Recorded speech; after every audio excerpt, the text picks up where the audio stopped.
La luz antes del amanecer descansa sobre el Egeo como una mano que aquieta a un animal inquieto, y el barco flota sobre el borde roto de la caldera de Santorini, donde el agua lleva un tenue olor a piedra, pómez y sal. Los instrumentos despiertan, ecos de sonar, cifras que avanzan lentamente, temperatura, salinidad, profundidad. Los buzos respiran con calma, el vapor empaña sus máscaras, y el pensamiento se estrecha hasta el ritmo del descenso. El agua los recibe fría y verde, estratificada con memoria. A 10 metros, luego 20, la superficie se convierte en un disco pálido, y el mundo exterior se disuelve en un murmullo de burbujas. El fondo los acoge con silencio.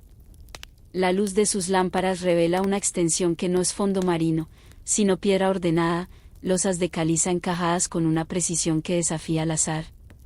No hay prisa, todo movimiento es medido, casi ritual. Los buzos trazan líneas, clavan estacas numeradas, colocan marcadores que parpadean en la penumbra. El mar observa, paciente. Hay columnas aquí, algunas rotas, otras de pie, cubiertas de algas que se mueven como cortinas antiguas. Una forma rectangular emerge al sur, tal vez la base de un templo o de una sala de reunión. En su borde, una canal tallada con extraña perfección conduce la vista hacia un relieve grabado en mármol, una procesión de figuras diminutas levantando las manos hacia un círculo solar rodeado por dos espirales. No es arte minoico puro, pero respira la misma armonía que aún duerme en los frescos de Akrotiri. En las fisuras del mármol, microscópicas capas de ceniza volcánica confirman la marca del cataclismo de hace unos 3,600 años, la erupción de Tera, cuando fuego y agua sellaron la historia bajo una marea de silencio. Una pieza de bronce emerge de la arena como una luna que despierta, un disco con círculos concéntricos y un fino radio, corroído pero todavía legible. El estaño que le dio vida vino quizá de Iberia o de Anatolia. La metalurgia viajó por el Mediterráneo mucho antes de que los imperios tuvieran nombre. Los buzos no lo saben aún, pero tocan la huella de un comercio que unía mundos, una red de intercambio tan antigua como el mito. Entre los restos, las ánforas se aferran al coral. Algunas conservan rastros de aceite, otras, solo agua y pequeños peces que las habitan como templos. Un peldaño desciende hacia una plaza pavimentada, orientada no al norte, sino al curso del sol. La brújula vacila, la magnetita del acantilado podría ser la causa, o quizá algo más profundo, un mineral con memoria. Sobre ellos, la isla duerme dentro de su herida. La gran explosión que destruyó Tera hacia el 1600 a.C. cambió para siempre el mapa del Egeo. Las capas de ceniza cubrieron Creta, los tsunamis dejaron arenas extrañas en las costas de Anatolia. De esa herida nacerían siglos después los relatos que Platón recogería, una civilización que desapareció en un solo día y una sola noche. Algunos llaman a eso mito. Pero cuando uno ve un altar bajo el mar, tallado para recibir la luz del sol a través del agua, el mito parece volverse topografía. El altar existe. Un círculo de piedra, con canales que convergen hacia el centro donde debió reposar una esfera de cristal. Cuando el sol atraviesa la superficie en el ángulo exacto, la luz se fragmenta en redes doradas que bailan sobre el mármol. Tal vez fue un santuario al resplandor, un punto donde la tierra y el océano celebraban su unión. Semanas después, los arqueólogos hallan un mosaico casi borrado por el limo. Bajo los pinceles aparece una imagen, una ciudad de torres blancas rodeada de anillos de agua, tal como la describió Platón. Pero la escena está incompleta. La mitad muestra olas elevándose y figuras humanas inclinándose, no ahogadas, sino entregadas. Profecía o recuerdo, nadie lo sabe. Al ascender, el Ara siente que el aire pesa distinto. El mundo moderno parece hecho de ruido, de prisa. En su bitácora científica anotará medidas, dataciones, coordenadas. Pero en su cuaderno personal escribe otra frase: el océano no entierra. El océano recuerda. Esa noche, las luces de Santorini titilan como brasas suspendidas sobre el cráter. Bajo ellas, la ciudad sumergida descansa intacta. Tal vez no fue un mito, sino una memoria que eligió el agua para seguir existiendo. Las corrientes acarician los pilares, el silencio respira. Y en esa respiración lenta, que se confunde con el sueño, uno entiende que algunas ciudades no mueren, solo aprenden a soñar en el fondo del mar. Al amanecer, cuando el cielo se aclaró, el equipo preparó el cierre del sitio. ¿Dejarían los sensores instalados? El ara se volvió una última vez. La losa seguía allí, inmóvil, tan negra que absorbía el día. Por un instante creyó ver un leve movimiento, como aliento empañando vidrio. Luego el viento cambió y la ilusión se desvaneció. En su informe final escribió: no refleja. Recuerda. Tal vez el reflejo nunca fue para los ojos, sino para el silencio que viene después de mirar. El Orpeón 2 se alejó lentamente, y el espejo se hundió en el resplandor del horizonte. No devolvió imagen alguna.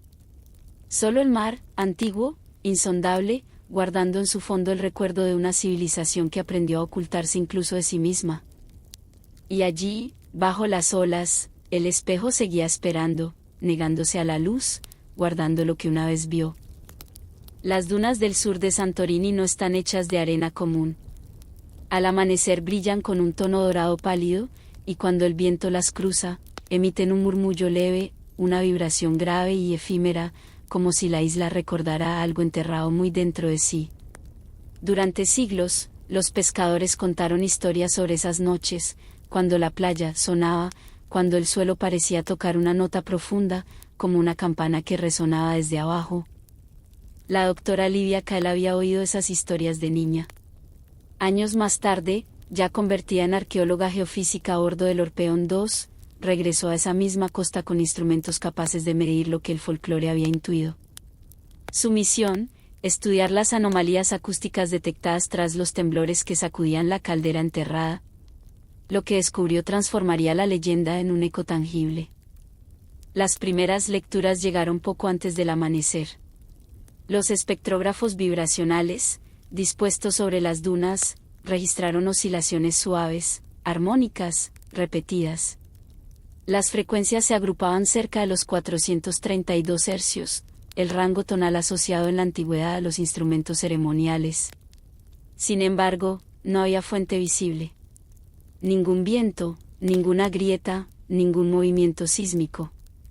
Era la arena misma la que cantaba. Al excavar el centro de la anomalía, la arena comenzó a hundirse de forma extraña, abriéndose como si evitara un cuerpo oculto.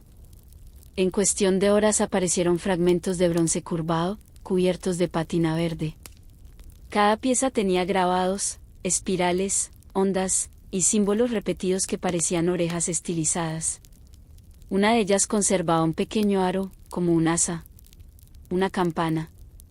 No era una, sino decenas. Algunas cabían en una mano, otras alcanzaban el tamaño del pecho de un hombre. Todas dispuestas en círculo, orientadas hacia una fosa central.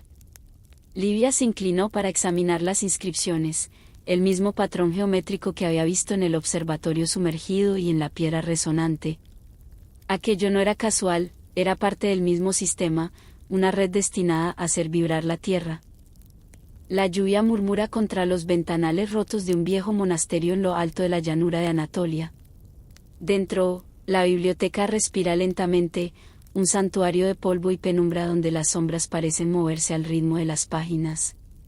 Los estantes se inclinan como monjes cansados, y entre ellos, la luz de una vela dibuja círculos de ámbar sobre los pergaminos.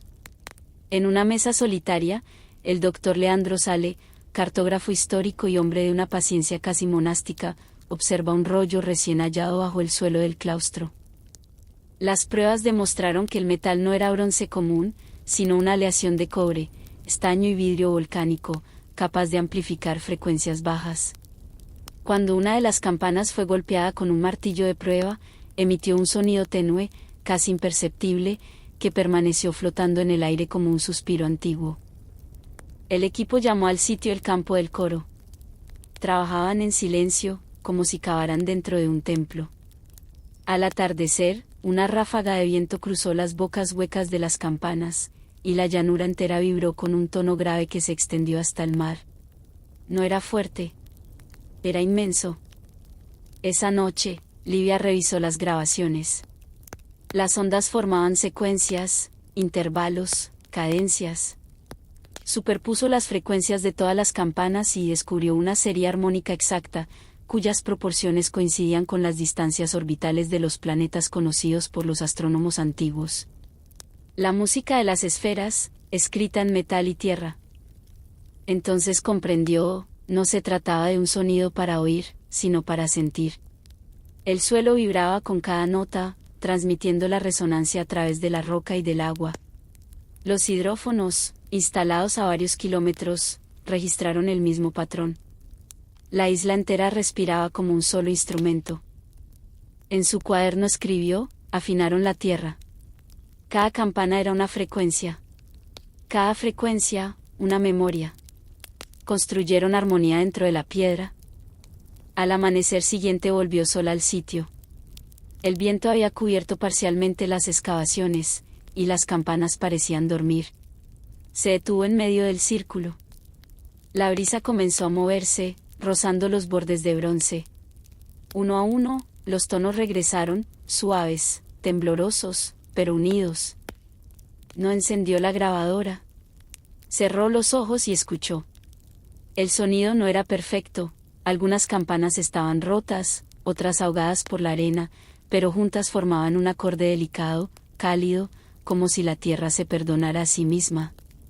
Por un momento, las dunas parecieron respirar. La isla recordaba la erupción, el fuego, la ola, y respondía, no con silencio, sino con música. Al caer la tarde, el viento volvió a cubrirlo todo. El desierto de arena recuperó su forma, dejando bajo sí el coro dormido. De regreso en el Orpeón 2, Livia escribió con tinta. La tierra guarda su duelo en el sonido. Lo que llamamos silencio es solo una frecuencia que ya no alcanzamos a oír. El pergamino no pertenece a ningún archivo conocido. Los restauradores lo registraron como mapa anómalo, siglo XIV o XVI, material incierto. Pero al primer contacto, Leandros comprende que es más antiguo, quizás copiado de una fuente perdida. La textura no es cuero ni papiro, se siente casi mineral, como si la escritura misma hubiera solidificado la memoria. La tinta brilla débilmente, pigmento de lapislázuli, hollín, y algo más, un polvo microscópico que refleja la luz como si respirara. Esa noche, mientras el barco flotaba sobre un mar en calma, los registros del sonar captaron un tono débil que emergía desde el fondo, 432 hercios exactos, sostenidos durante 2 minutos, antes de desvanecerse. La tripulación lo atribuyó a interferencias. Livia sonrió y guardó silencio.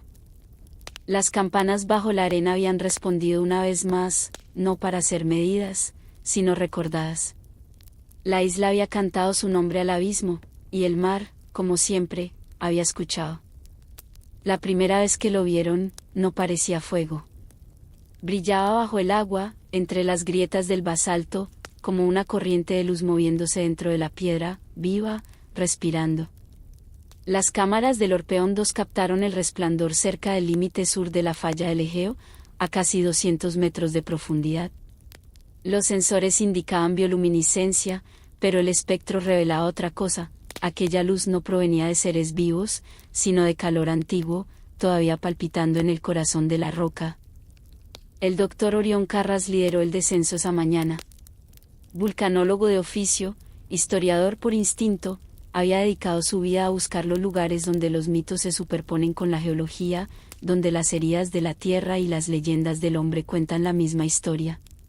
Estaba convencido de que la Atlántida no se perdió en el agua, sino en el fuego, devorada por la energía que había aprendido a dominar. En la profundidad, el mar era un espejo oscuro. Los buzos avanzaban lentamente, guiados por el tenue resplandor azul que palpitaba más adelante. Cuando la grieta se abrió ante ellos, el origen apareció, una red de fisuras que exhalaban hilos de vapor luminoso. No era un respiradero hidrotermal común. La temperatura era constante, casi humana. El aire burbujeante tenía 36,4 grados Celsius. El calor de un cuerpo. Orión observó en silencio y murmuró por el comunicador, no está ardiendo. Está recordando. Las venas resplandecientes seguían trayectorias curvas, ordenadas, idénticas a los diagramas médicos minoicos hallados en antiguas tablillas, mapas de sangre, de energía, de flujo vital. La roca parecía viva, no en materia, sino en diseño. Uno de los buzos, Alim, señaló grabados casi imperceptibles en la piedra, espirales y líneas paralelas, las mismas que habían encontrado en la piedra resonante y en las campanas del desierto. El patrón se repetía con precisión matemática. Aquellos pueblos conocían estas arterias volcánicas. No adoraban el fuego, lo cartografiaban. Las muestras revelaron cristales microscópicos de aragonita mezclados con compuestos de cobalto y fósforo, minerales capaces de emitir luz bajo campos magnéticos cambiantes. Los sensores registraron pulsos regulares, sincronizados con el latido geomagnético del planeta. La Tierra estaba tocando su propia música, y la roca respondía al compás. Orión comprendió entonces que esas venas de fuego pudieron ser al mismo tiempo fuente de energía y lugar sagrado. Tal vez los antiguos usaron las descargas magnéticas para iluminar sus templos, o para sanar, canalizando el calor interior del planeta como si fuera la sangre del mundo. No hay montañas ni costas, ni signos de reinos o fronteras. En su lugar, espirales y redes cubren la superficie, atravesadas por círculos concéntricos que recuerdan trayectorias estelares. En los márgenes, diminutas notas musicales acompañan palabras híbridas, mitad griego, mitad una lengua anterior al alfabeto. No es un mapa del mundo, es una canción dibujada. En la segunda inmersión siguieron la vena principal hasta una cámara subterránea. Las paredes brillaban con más fuerza, el azul se volvía blanco, y la piedra parecía respirar. En el centro se alzaba una formación de basalto fundido, semejante a un altar. En su superficie quedaban impresas decenas de huellas de manos, pequeñas y grandes, dispuestas en círculos ascendentes. No estaban talladas. Habían sido marcadas sobre la piedra aún líquida. Nadie habló. El lugar vibraba con un zumbido grave, casi inaudible, más sensación que sonido. Era una frecuencia de 8,6 hercios, la misma que emite el cerebro humano en los estados de sueño lúcido. Orión posó su mano sobre una de las huellas. La piedra estaba tibia, constante, viva. Sintió una vibración que no venía del oído, sino del interior del cuerpo. Cerró los ojos. Detrás de la oscuridad vio formas, ríos de fuego azul atravesando la roca, ciudades construidas sobre corrientes de luz, torres que respiraban desde dentro, un resplandor que subía y bajaba como un pulso planetario. Y luego, el silencio del final, la energía replegándose, las ciudades devueltas al corazón ardiente de la tierra. Cuando abrió los ojos, el brillo seguía latiendo, como si el tiempo no hubiera pasado. Nadie le preguntó qué había visto. Todo lo habían sentido. Al salir a la superficie, el mar parecía contener destellos eléctricos, como si el resplandor del fondo hubiera seguido su ascenso. Orión permaneció encubierta largo rato. El agua era negra, pero en el horizonte se dibujaban líneas de luz azul, como venas extendiéndose sobre la piel del océano. Esa noche escribió en su cuaderno: si la tierra recuerda en el calor lo que el mar recuerda en el silencio, entonces la Atlántida nunca se perdió, se replegó en el torrente sanguíneo del mundo. Antes del amanecer, el resplandor se extinguió, pero los instrumentos siguieron registrando el mismo pulso bajo la corteza, constante, rítmico, vivo. Los técnicos lo llamaron interferencia geotérmica. Orión lo llamó latido. Nunca volvió a bucear. Pero, años después, aún despertaba algunas noches con destellos azules tras los párpados, como si algo en las profundidades siguiera mirándolo, una frecuencia, un recuerdo, una llama dormida bajo la piel de la tierra. La caldera de Santorini no es solo una herida, es una abertura, una respiración detenida del tiempo. Desde el aire parece un arco perfecto de acantilados que rodean un mar inmóvil, pero bajo la superficie su forma revela otra verdad, la geometría del colapso, la arquitectura de la memoria. El Orpeón 2 flotaba en su centro una mañana sin viento, el casco inmóvil sobre el corazón sumergido de una isla que, en otro tiempo, brilló más que ninguna otra en el Egeo. Bajo la lupa, Leandros distingue raspaduras, trazos reescritos una y otra vez.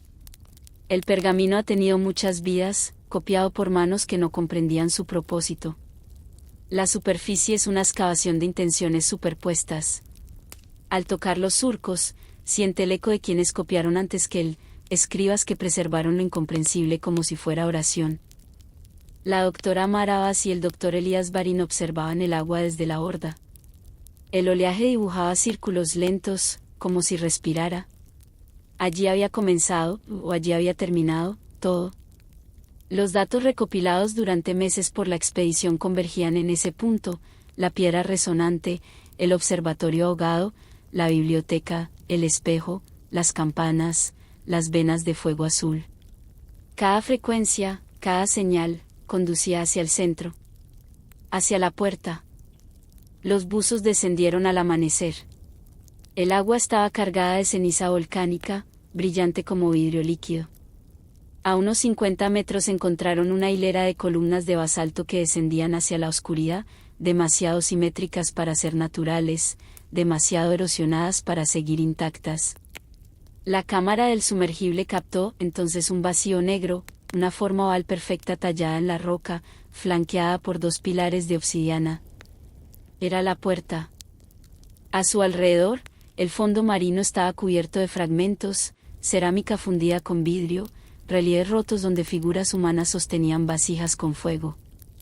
En varios trozos aún quedaban trazas de mica y oro, los materiales de los rituales minoicos. No parecían huir ni suplicar. Caminaban hacia el interior, hacia la oscuridad, llevando luz en las manos. Dentro de la abertura, la corriente cambió. El agua se volvió densa, más fría, saturada de polvo. Las luces del sumergible iluminaron un túnel excavado en roca fundida, con paredes cubiertas de vidrio volcánico. Ninguna superficie reflejaba nada. Cuando el sonar emitió su pulso, el eco no regresó. El sonido se extinguía. Amara lo comprendió al instante. «Estamos dentro de un amortiguador», dijo por el comunicador. «Un lugar construido para contener el ruido». Elías observaba los instrumentos. Las paredes vibraban con un ritmo lento, casi idéntico al registrado en las campanas bajo la arena, 8,6 hercios, la misma frecuencia encontrada en las venas de fuego. Todo estaba sintonizado. El túnel desembocaba en una cámara. El suelo mostraba columnas caídas dispuestas en espiral, cubiertas con símbolos alternados: agua, fuego, aliento. En el centro se alzaba un pedestal semienterrado en ceniza. Sobre él, cubierto de polvo mineral y coral, un disco de vidrio volcánico negro, intacto. Amara apartó con cuidado el sedimento. La superficie reveló un mapa, líneas finas grabadas en espiral, tan precisas que solo podían verse bajo cierto ángulo de luz. Reconoció el patrón de inmediato, la misma geometría presente en todos los sitios atlantes hallados. Cada radio conectaba un punto conocido. En el centro, un solo signo, un ojo. Elías susurró: «No es una puerta hacia otro lugar. Es una puerta entre lugares». El trueno vibra a lo lejos, la llama tiembla. El mapa responde, el pigmento parpadea, la espiral central parece girar lentamente. Leandro se inclina. No hay rosa de los vientos ni escala. Solo una línea que gira hacia adentro hasta desaparecer en un punto negro. No un final, una abertura. De pronto las luces del sumergible parpadearon. Los sensores vibraron. Un tono bajo, profundo, empezó a resonar a través de la cámara. No era mecánico, sino orgánico, como si la piedra respirara. El espiral del disco comenzó a brillar, las líneas encendidas en azul, igual que las venas del fuego. Por un instante, todo el espacio pulsó al mismo ritmo que el mar. Los buzos permanecieron inmóviles. Amara sintió la vibración atravesarle el pecho, ni amenaza ni saludo, solo reconocimiento. La puerta no se abría. Recordaba. En la superficie, los sensores del Orpeón 2 detectaron una onda silenciosa que se extendía en círculos concéntricos por el mar Egeo. El agua parecía en calma, pero los instrumentos temblaban. Y luego, el sonido cesó. La luz se apagó. la puerta volvió a dormir. Cuando los buzos emergieron, el día era pálido, casi de cristal. El horizonte parecía más lejano, como si el mundo contuviera el aliento. En la cubierta, Amara depositó el disco sobre una tela limpia. Bajo la luz del sol parecía opaco, pero al inclinarlo, las líneas grabadas se encendían débilmente. Cada punto del mapa conducía aquí, al corazón de Tera. Elías la miró y preguntó en voz baja, ¿qué crees que era? Ella respondió sin apartar la vista, un dispositivo de memoria. No hecho para nosotros, sino para la Tierra. Una puerta que conserva la energía que alguna vez pasó a través de ella. Él asintió. Entonces los mitos tenían razón. La Atlántida no cayó. Se plegó sobre sí misma. Ella sonrió suavemente. Quizá nunca fue un lugar. Quizá fue un pulso. Recuerda haber visto ese símbolo. En los discos de Festo, en las losas de Cnosos, en relieves de templos egipcios dedicados a Sirio y Orión. También en códices mayas, la espiral del aliento divino. Diferentes culturas, un mismo trazo. Tal vez una forma universal de nombrar el origen. Al caer la tarde, mientras el Orpeón 2 abandonaba la caldera, el agua alrededor del barco brilló con un resplandor azul tenue, no reflejo, sino luminiscencia, un aliento que se desvanecía. El mar se movía en silencio. En su diario, Amara escribió: la puerta no se abre hacia afuera. Escucha hacia adentro. Hay puertas que no fueron hechas para cruzarse, sino para recordarse. El mar tragó la luz del sol poniente.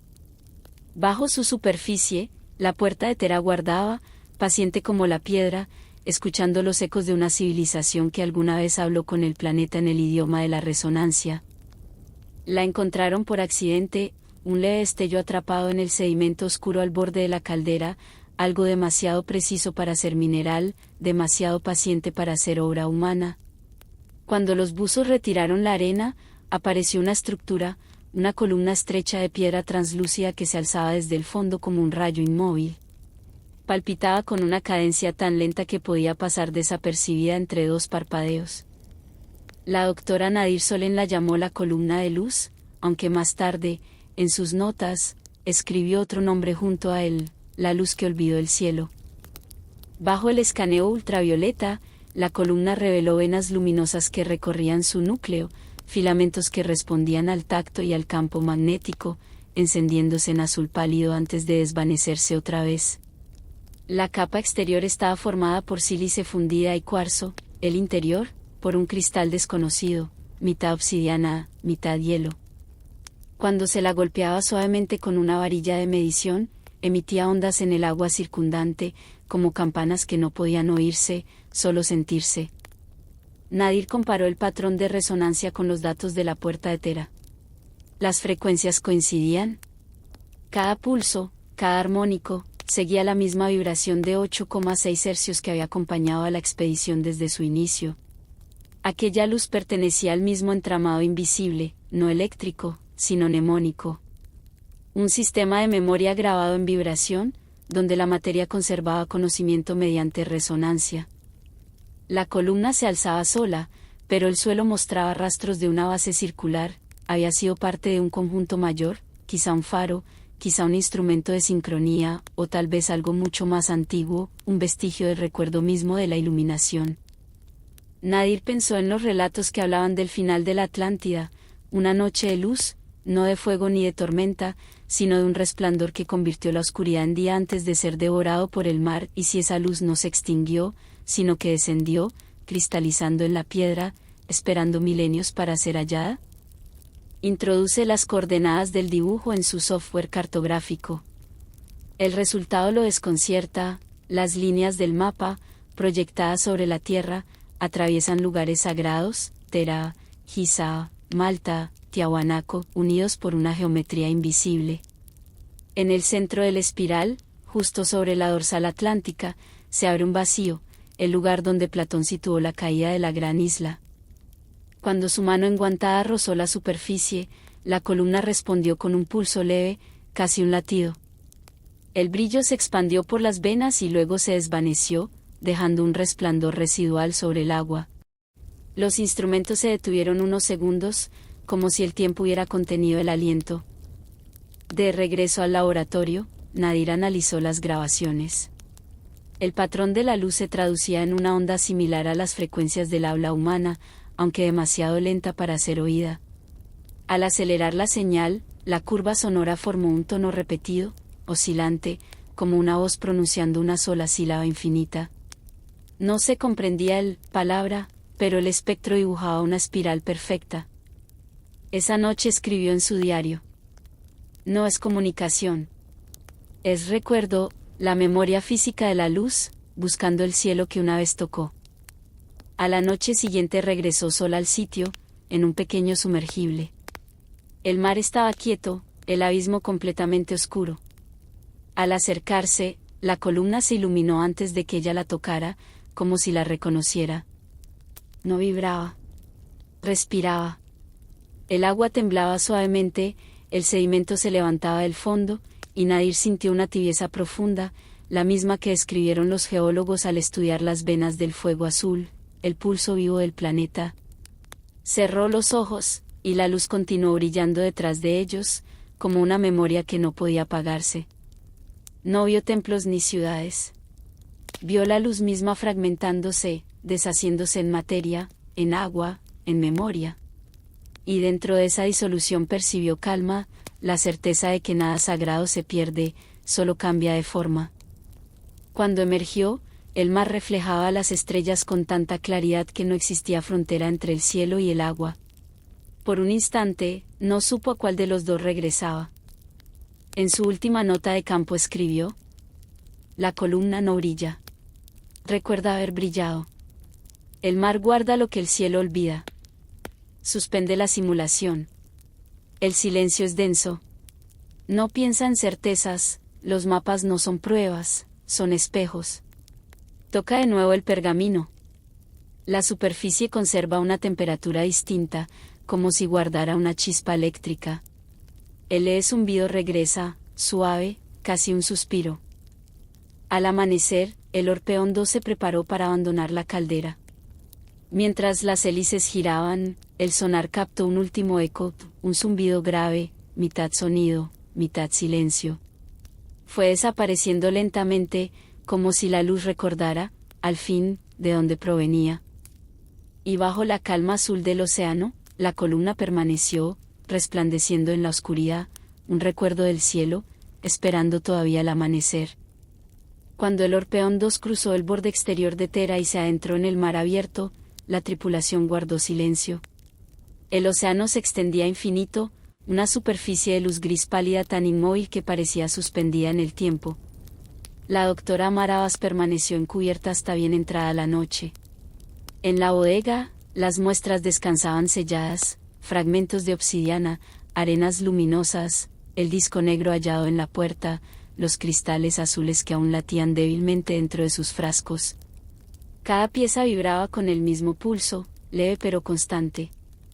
Cada una era un órgano del mismo cuerpo, un cuerpo que respiraba a través del planeta entero. A la mañana siguiente, los instrumentos registraron una anomalía global. Desde Creta hasta las Azores, las estaciones sísmicas captaron el mismo temblor, una oscilación de baja frecuencia moviéndose por la corteza terrestre en ciclos exactos de 8 horas. No provenía de fallas tectónicas ni de tormentas. Era algo más profundo, más orgánico. Como si la Tierra suspirara dormida. Amara observó los gráficos en las pantallas. La frecuencia coincidía con el mismo patrón atlante que habían seguido desde el principio. El mismo pulso que unía las campanas, el espejo, las venas de fuego, la puerta, la columna de luz. Ahora estaba en todas partes, bajo el mar, bajo las montañas, bajo los continentes. Al principio pensó que era una coincidencia.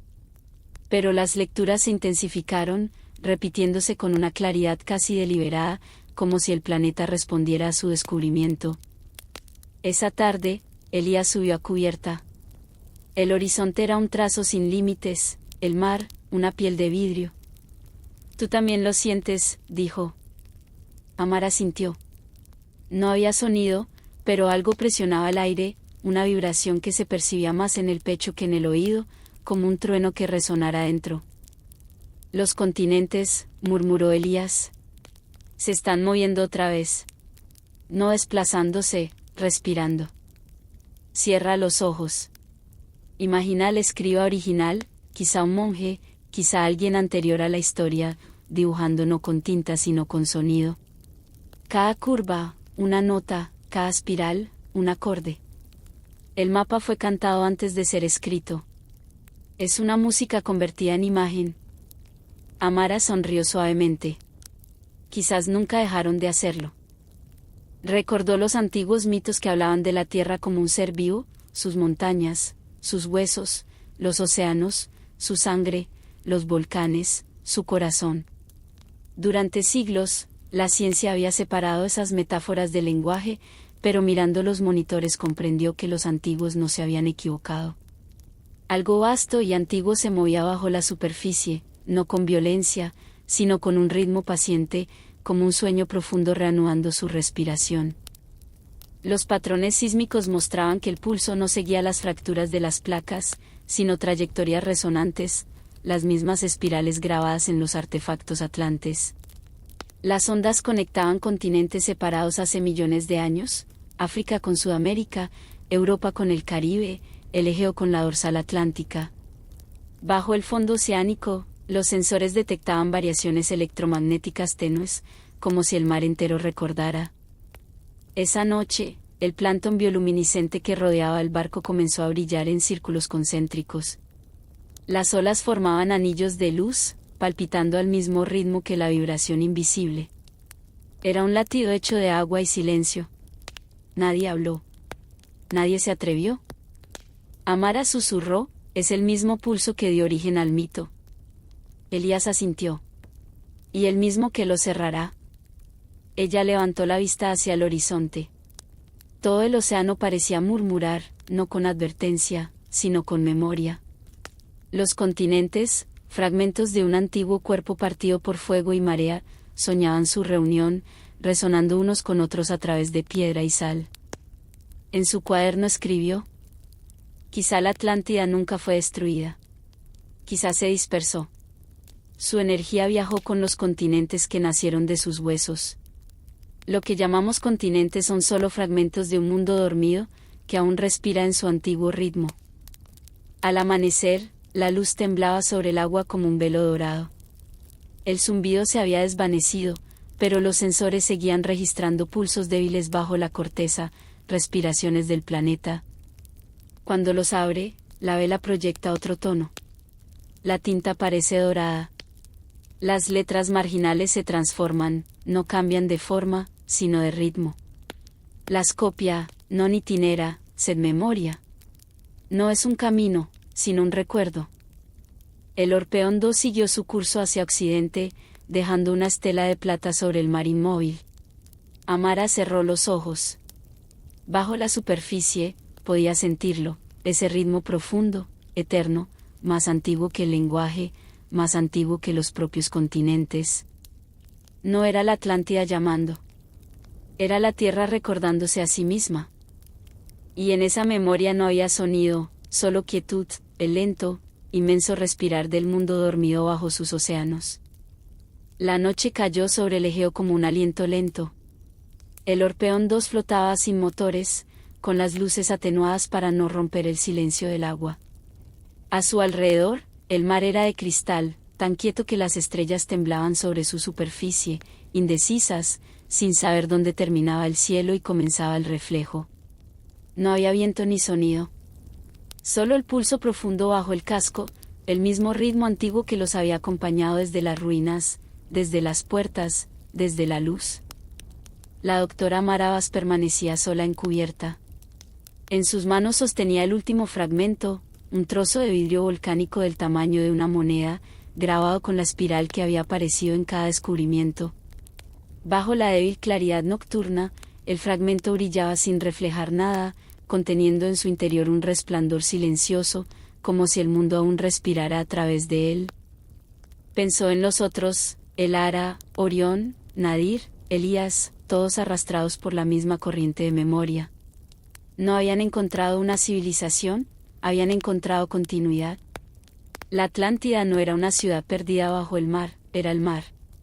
Era el planeta recordándose a sí mismo, hablando su propio lenguaje de piedra y resonancia. Entonces la marea cambió. Apenas se notó, un leve oscurecimiento, un movimiento denso del agua alrededor del casco.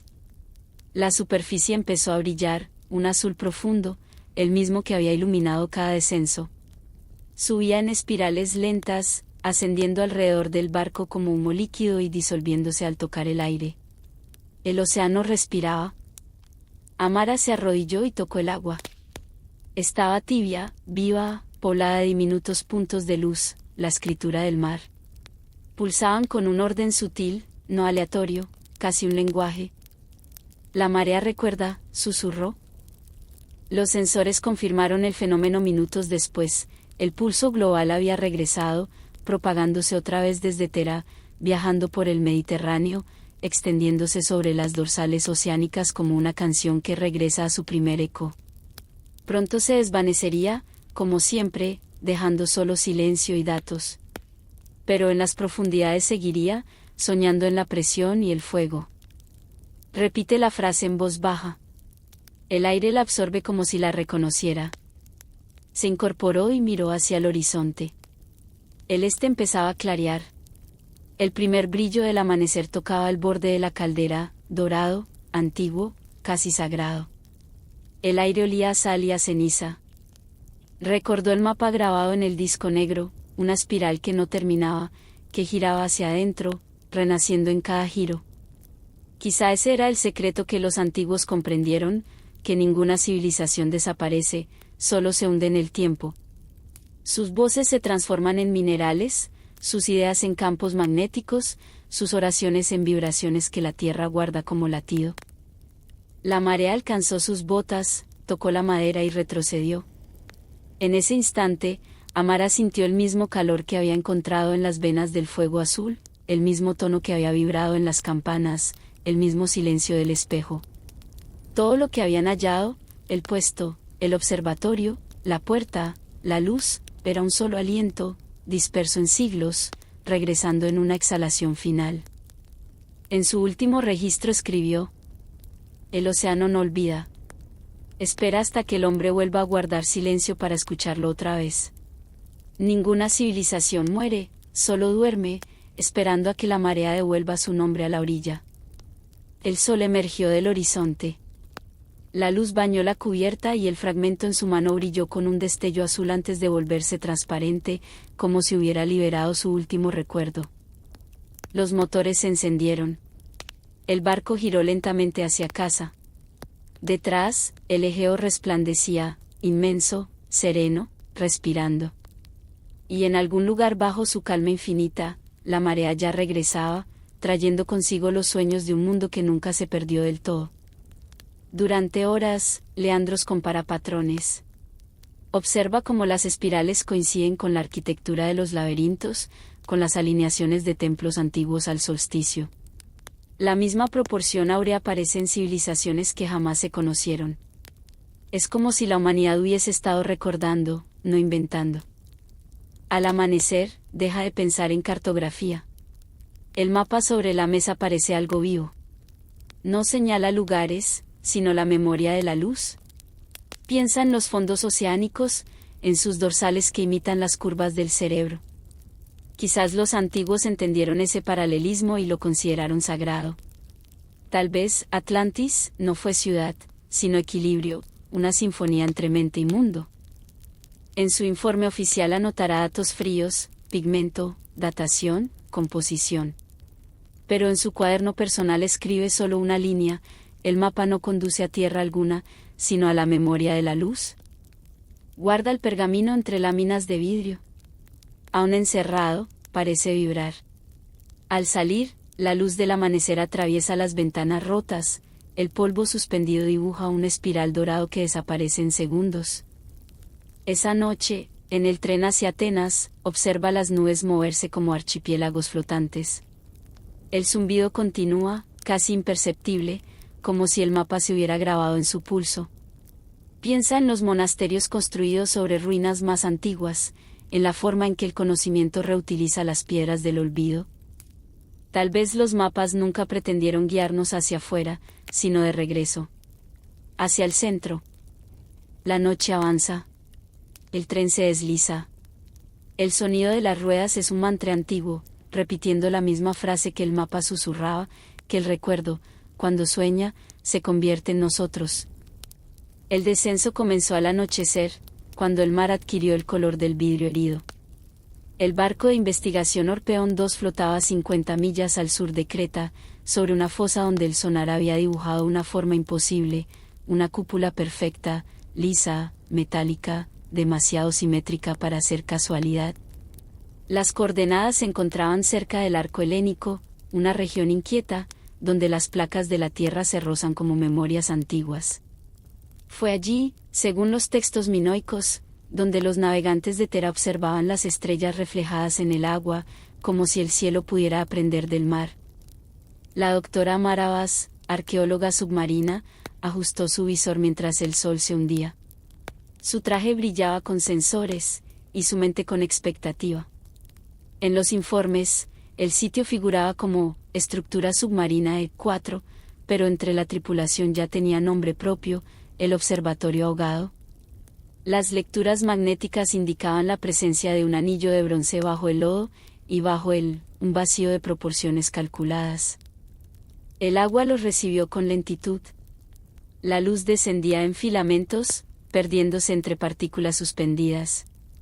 A los 40 metros, el foco del sumergible iluminó el borde de la cúpula, metal pulido, curvado como un ojo que aún observa. Las conchas marinas formaban constelaciones sobre su superficie. A medida que descendían, emergían detalles, nervaduras radiales, placas grabadas, una abertura colapsada en la cima. No era una formación natural. Dentro, el espacio se abría como un pulmón. En el centro colgaba un mecanismo corroído, un gran esqueleto de anillos y discos, un planetario oxidado. Las luces tenues revelaron sus grabados, símbolos zodiacales, inscripciones en lineal y pequeños engranajes unidos con delicadeza. Recordaba el mecanismo de Anticitera, pero mucho más antiguo y monumental. Cada disco de cristal llevaba trazos de estrellas que ya no existen. Amara leyó un fragmento en la base del soporte: la luz respira. Lo repitió en voz baja, como si temiera despertar algo. A su alrededor se alzaban faroles, marcos de bronce con cristales intactos, cubiertos de coral y sal, pero sorprendentemente enteros. Cuando la luz del sumergible los atravesó, la cámara se llenó de reflejos que danzaban por las paredes, como si las estrellas regresaran a visitar su propia imagen.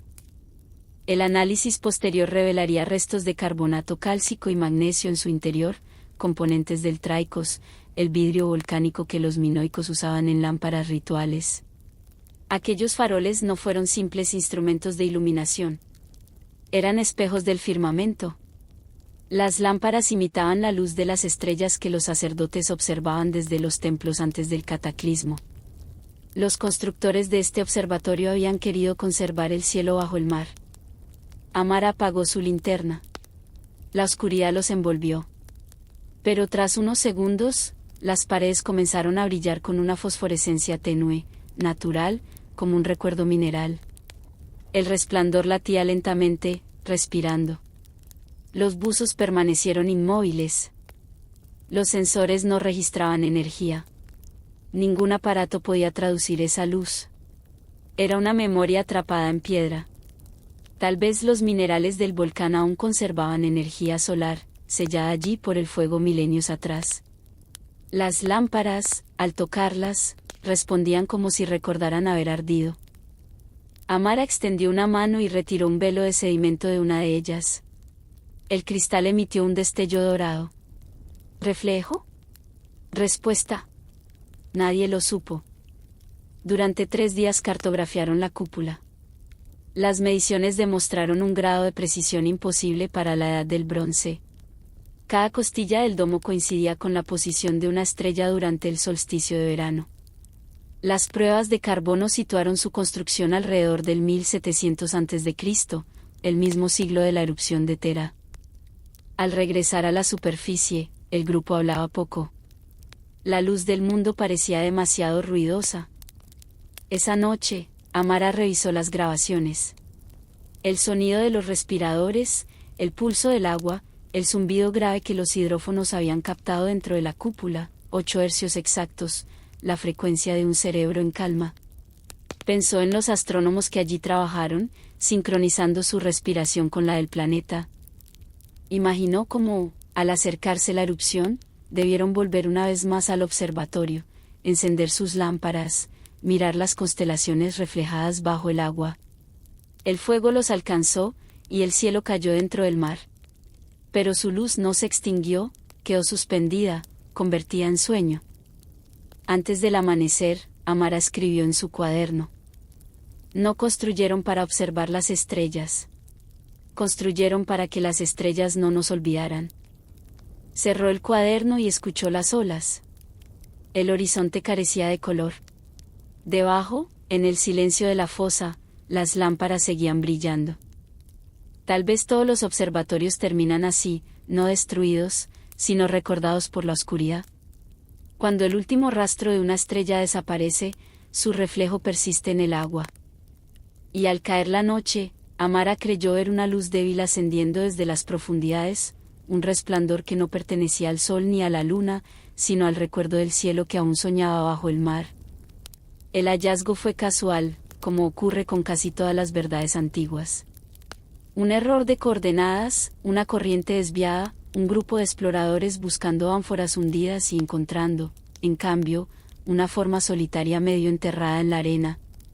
A primera vista parecía solo un bloque de basalto, oscuro y tosco, una sombra más en el fondo del Egeo. Pero cuando las luces del sumergible lo rozaron, la superficie brilló con un pulso sutil, como si la piedra acabara de respirar. El doctor Elías Barín, arqueólogo acústico, se unió a la tripulación del Orpeón 2 durante la segunda fase de su expedición al arco volcánico de Santorini. Su campo era inusual, el estudio del sonido en la antigüedad, como las civilizaciones moldeaban templos para amplificar cantos, como la piedra podía guardar un eco más tiempo que el aire. Cuando oyó hablar de una piedra que cantaba, solicitó descender de inmediato. El amanecer apenas comenzaba cuando alcanzaron el sitio. El agua era espesa, teñida de minerales que reflejaban la luz como polvo suspendido. A 70 metros apareció el objeto, no un bloque natural, sino un monolito tallado, con un rostro liso y otro fracturado, cubierto de símbolos que giraban hacia adentro como una ola petrificada. Elías apoyó la mano enguantada sobre la piedra. Sintió una vibración tenue, constante, casi biológica. Ordenó activar los hidrófonos. El registro mostró una frecuencia entre 15 y 20 hercios, demasiado baja para el oído humano, pero lo bastante fuerte como para hacer temblar el pecho. No era ruido. Era ritmo. Una respiración. Cuando el foco iluminó los grabados, las líneas revelaron su simetría, arcos repetidos, círculos que se cruzaban, y al centro, una forma alargada semejante a una boca. Las ondas talladas alrededor coincidían con longitudes acústicas modernas. Aquello no era decoración. Era un instrumento. Elías conocía ese lenguaje. En el Tolos de Delfos, en los pasillos de Cnosos, en el teatro de Epidauro, había medido ecos que magnificaban la voz hasta lo imposible. Pero este monolito era más antiguo, más puro, la esencia del sonido mismo, antes de volverse palabra. Empezó las pruebas.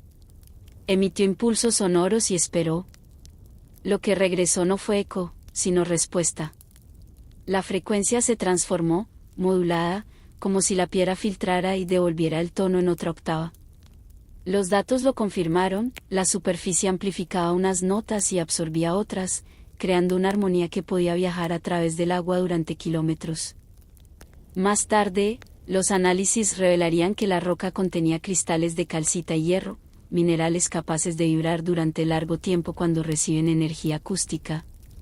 La piedra era un resonador natural, una memoria piezoeléctrica. Había sido tallada no para ser vista, sino para recordar sonido. Pero, ¿qué voz había guardado? En los días siguientes, la tripulación trazó el área circundante. Bajo el sedimento emergió un círculo de piedras menores, como si hubieran formado un santuario. Las muestras de sedimento mostraron que el suelo alguna vez estuvo seco, antes de la erupción de Tera. Las dataciones por carbono 14 apuntaron al siglo XVII a.C., la misma era que los mitos asignan a la desaparición de la Atlántida. De noche, Elías reproducía las grabaciones. El murmullo llenaba el laboratorio como una respiración inmensa. Filtró los sonidos y descubrió patrones que se repetían, armónicos cercanos a la voz humana, deformados por el agua. Era como si el monolito hubiera guardado una vibración viva.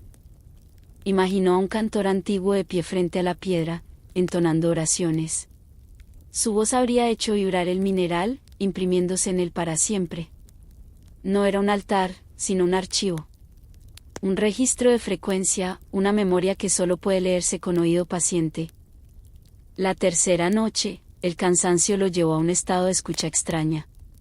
El zumbido ya no era ajeno, parecía consciente. Cada 12 minutos, el patrón se repetía, como si la piedra tuviera su propio ciclo.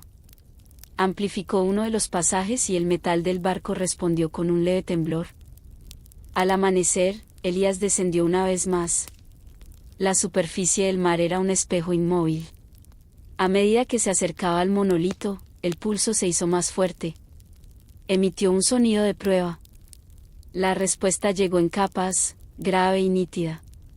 Y entonces, por un segundo que pareció suspendido fuera del tiempo, oyó algo, una voz. Lejana, sin lengua conocida, pero indudablemente humana. Los instrumentos no la captaron. Pero él sí. Cuando emergió, el sol acaba de nacer. Nadie le preguntó qué había escuchado. Algunos descubrimientos no se explican. Se llevan en el pecho. Esa noche, mientras el Orpeón 2 se dirigía hacia la caldera de Santorini, Elías encendió su grabadora. El sonido volvió, un murmullo grave, antiguo, paciente. Lo escuchó durante horas, hasta que comprendió que no era un canto, sino el recuerdo de uno. Antes de dormir, escribió: no habla en palabras, solo en vibraciones. Tal vez todas las voces terminan así, convertidas en una frecuencia que el mundo recuerda cuando nosotros ya hemos olvidado el sonido de nosotros mismos. El mar mecía la nave con una cadencia lenta, casi humana. Bajo el casco, en la oscuridad mineral, la piedra seguía cantando. Su voz cruzaba los siglos, intacta, repitiendo un mensaje que nadie había pedido, pero que el tiempo se negó a perder. El mar se abría como un aliento lento frente a los acantilados del este de Creta, donde la piedra caliza había sido vaciada por siglos de marea. Desde arriba, la entrada a la caverna no parecía nada, una grieta en la roca, disimulada por la espuma. Pero bajo la superficie, los buzos encontraron una geometría demasiado precisa para ser obra del azar, escalones tallados en la piedra, descendiendo hacia un corredor que ninguna tormenta pudo haber modelado. Las paredes mostraban surcos paralelos, gastados por manos que, siglos atrás, debieron rozarlas una y otra vez, hasta que el gesto se convirtió en arquitectura. La doctora Lena Arden dirigía el descenso. Historiadora especializada en archivos marítimos, había pasado años estudiando el modo en que los minoicos registraban lo invisible, tablillas de arcilla, sellos de cera, catálogos del silencio. Lo que la trajo a esta costa fue una leyenda escrita en un fragmento hallado en Festo, una referencia al lugar donde la marea guarda los registros. Los académicos lo llamaban metáfora. Elena lo llamaba instrucción. A 20 metros de profundidad, entraron en la primera cámara. Las luces revelaron repisas de piedra coralina que ascendían desde el suelo hasta el techo. Entre ellas, cavidades largas, del tamaño de rollos o tablillas. Dentro, formaciones de calcita transparente conservaban siluetas cilíndricas, huellas huecas donde alguna vez descansaron pergaminos ya disueltos. Cuando uno de los buzos las tocó, la superficie se deshizo en polvo blanco que flotó como nieve bajo el agua. Eran los fantasmas de los textos. La biblioteca seguía allí, escrita en ausencia. Más adentro, hallaron una segunda cámara, iluminada por una columna de luz que descendía desde una grieta en la roca. En el centro, una losa cubierta por inscripciones en lineal A. Aunque fragmentaria, una frase se repetía: la memoria es agua que se olvida de sí misma. Las letras eran profundas, firmes. Quien las grabó sabía que serían leídas por el brillo, no por los ojos. Elena limpió el limo de una pared contigua y descubrió un mosaico de pequeñas piedras todavía intacto. Representaba a escribas sentados junto al mar, sumergiendo sus plumas en cuencos de tinta mientras la marea avanzaba. En la última escena, los mismos hombres y los mismos rollos aparecían bajo el agua, escribiendo aún. No quedaba duda, habían construido una biblioteca destinada a ser inundada. En la superficie, los fragmentos recuperados contaban otra historia. Las tablillas de arcilla, endurecidas por la sal, mostraban bajo el microscopio inscripciones diminutas, miles de marcas dispuestas en espirales. Demasiado pequeñas para ser talladas por mano humana sin ayuda. Algunos creían que eran fracturas minerales. Elena no. Para ella eran texto, un lenguaje codificado en vibración. La sal era su tinta. Los días siguientes revelaron más. En la sala más profunda, el suelo contenía capas alternas de sedimento y conchas trituradas, dispuestas como páginas. El sonar mostró que cada estrato producía un eco distinto al paso de la corriente, como un disco fonográfico tallado por el tiempo. La biblioteca, comprendió Elena, no guardaba palabras sino sonido, era un archivo del movimiento del agua. Empezó a leer el lugar como se lee un libro. La escalera, el prólogo, la bajada desde la luz hacia el silencio. Las repisas, el cuerpo, las formas vacías del recuerdo. La cámara del mosaico, la devoción, los escribas ofreciendo su trabajo al mar. La sala final, el epílogo, el canto del océano, tallado en piedra.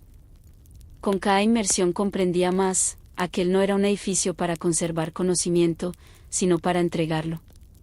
Era una biblioteca construida para desaparecer, un monumento al olvido consciente.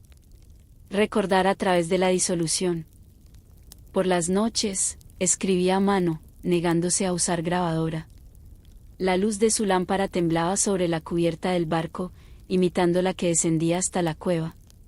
Toda civilización, anotó, construye una biblioteca destinada a hundirse.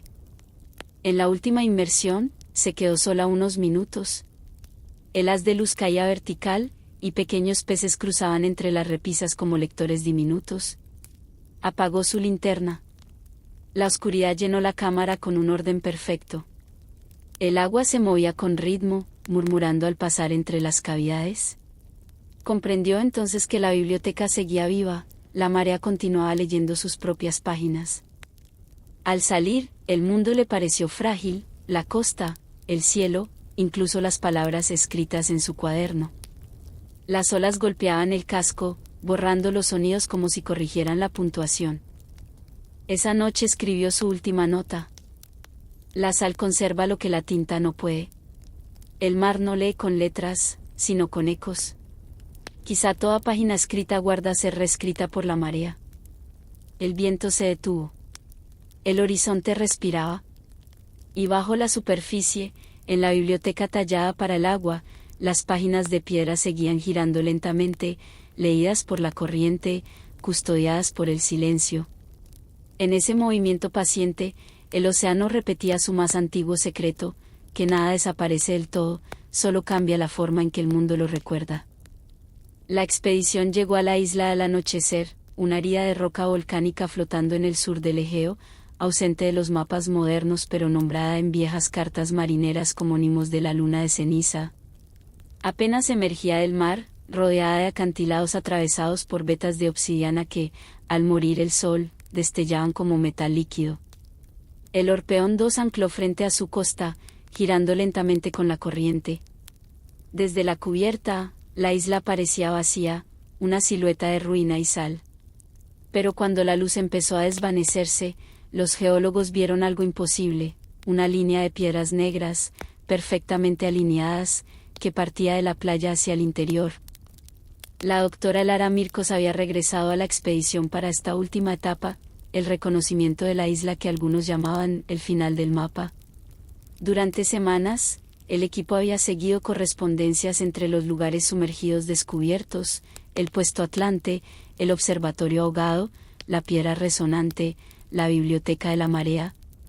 Todos los puntos formaban una espiral que convergía allí, en ese fragmento de tierra que el tiempo había olvidado excavar. Desembarcaron al caer la noche. La playa estaba cubierta de piedra pómez, ligera como hueso. Al caminar, el suelo crujía como si se pisara una memoria. El aire olía a hierro enfriado, a fuego detenido. Siguieron la alineación de rocas tierra adentro, con las linternas temblando sobre la piedra fracturada, hasta llegar al pie de una meseta baja. Allí, medio enterrada en ceniza, una forma se alzaba como una puerta. Una losa de obsidiana de 2 metros de alto, encajada en una base de piedra caliza. Su superficie era perfecta, no tallada, no pulida, sino fundida. Cuando el ara apuntó la luz, el haz desapareció. Ningún reflejo regresó. La obsidiana lo absorbió todo. Los demás se acercaron esperando ver su sombra distorsionada. Pero no había nada, ni imagen, ni brillo, solo una oscuridad tan profunda que parecía tener volumen, respiración. El espejo se negaba a reconocer la existencia. El ara alzó su mano, a unos centímetros de la superficie. El aire estaba más frío. Sintió una presión mínima, no sonido, sino latido. Ordenó una lectura espectrométrica.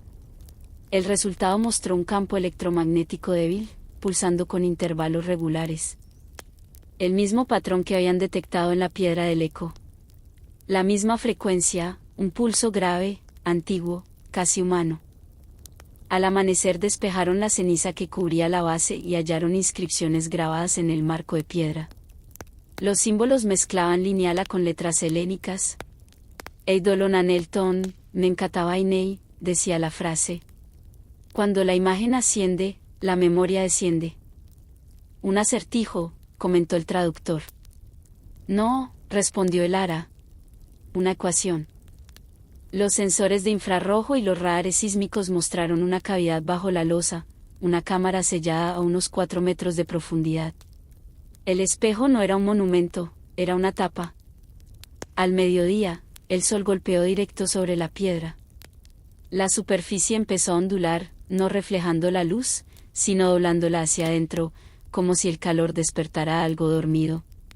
El aire alrededor se distorsionó, y por un instante alguien dijo haber visto movimiento, una sombra dentro de la sombra, una figura que giraba lentamente. Luego todo volvió al silencio. El ara se acercó otra vez, despacio. No hablaba con intención, sino con respeto. «¿Guardas algo?», susurró.